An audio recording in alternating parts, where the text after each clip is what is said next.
Howdy ho, good people. Judd here. We're going to try cooking with Judd again.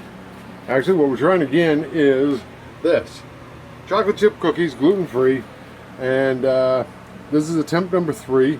And again, I'm doing them up as bars rather than cookies. And the first 2 were not successful. But one thing I just found out while I was doing this thing here, you know, they got this tiny print.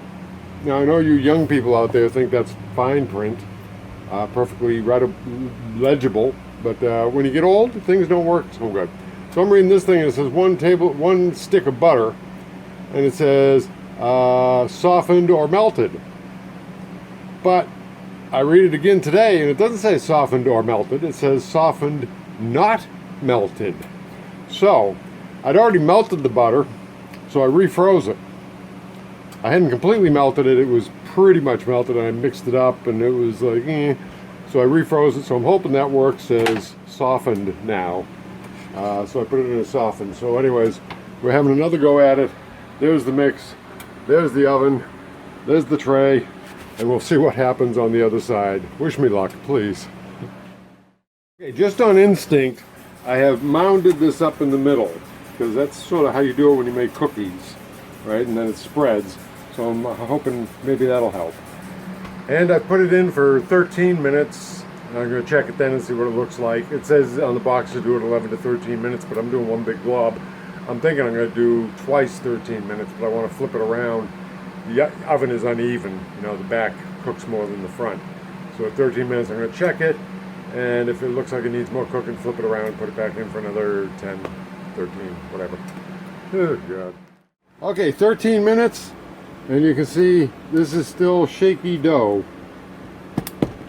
I don't know if you can see it or not. I can see it. It's still shaky dough, not anywhere near cookiedom. It has not yet achieved the status of cookiedom, so it's going back in for another 13. Okay, something went wrong with my timer, so I don't actually know how much longer they were in there, but it was more than 13 minutes. And anyways, but it doesn't look burnt. It actually looks pretty good. Smells pretty good. And so we gotta let that set up for a while, and then we'll see how it is. But it's looking a heck of a lot better than my last attempt. Hallelujah. Okay, these have been cooling for a couple hours in front of the fan. Nice and cool now. Actually cool, not even warm. They're cool. So I'm gonna give them a cut and see what we got. Quarter. That looks about right. There we go. Okay. Let's see what we got here. I used no anti-stick spray this time. And guess what? They stuck. Ha! Okay, well, let's show you what I got here. I used no anti-stick this time, and as you can see, the bottom stuck, and basically the bar split in half. And well, let's see what we got anyway. It's pretty sticky. All the chocolate chips go to the middle.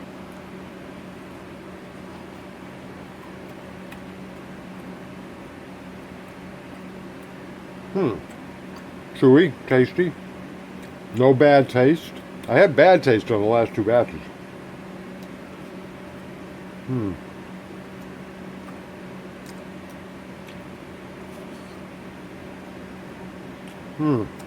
Alright. Now, I'm going to let it cool down more and age a little bit, and maybe it'll stick together better. It's interesting that all the chocolate chips go right to the center. Okay. So, not bad. Verdict is okay. Oh, I added an extra quarter cup of sugar and an extra tablespoon of milk, which I used instead of the water. Basically, I added 1 tablespoon. I added 2 because I added the sugar to give a little more liquidity to it. Those are the only changes I made. Okay. So there you go.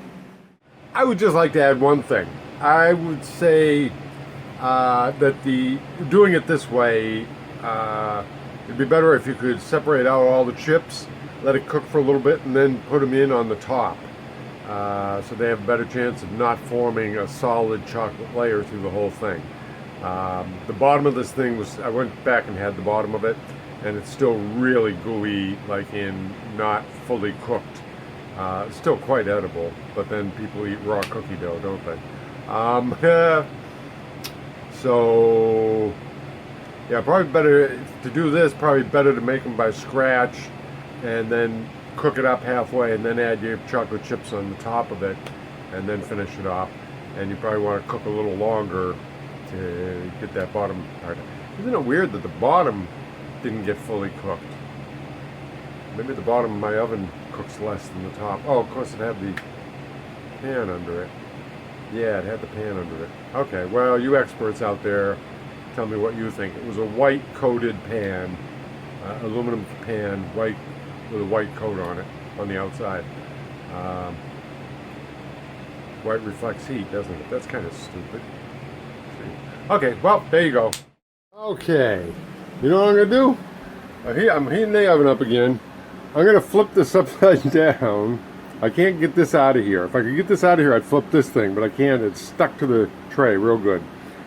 And I'm going to put a couple of pans under it so that this side does not get any heat, or is somewhat protected from the heat. And the other side will be up and getting the top coils, which I think are hotter or whatever. But anyways, it'll be protected somewhat on this side, but I can bake that other side a little bit. You look in there, you can see it's still pretty gooey down there. And let's see there. That's just kind of gooey. It's all gooey. Tasty but gooey. And I want an actual cookie bar that I can pick up intact and eat. So we're going to try that. This is all experimental. It's cooking with Judd, you know? Okay, so there we go. A couple of layers of crumpled aluminum foil. That'll do that, and then we'll put this on it and flip the whole thing over and cook it up. Oh, I just realized something else too. I have the rack up high so that the top is much closer to the burners too. Aha! Okay, so that's another factor in the top getting cooked much more than the bottom. We're making progress, we're making discoveries. It's all about discovering new things. The science of cooking. Okay, I gave that about 18 minutes, and as you can see, remember it was covered with 2 layers of crinkled aluminum foil and upside down with a big pan under it. So the bottom was protected from heat, and you can see it's just got a little more brown there. And we're hoping that that bottom layer there got cooked up a little bit more. But we won't really know that until we get a chance, give it a chance to set up for a while. So we're going to put it over on the cooling fan, way down there, and we'll check it in an hour or so. Okay, let's see how these are now. There you go, looking good. Let me see if I can get one of these out of here. There we go, I was able to get one. Look at that. Oh, goody. Okay, I got it cleanly off the bottom there so I have a solid bar. Okay, this is looking better. I've got a cooked bottom now. I have a cooked bottom. Okay, and I have a bar.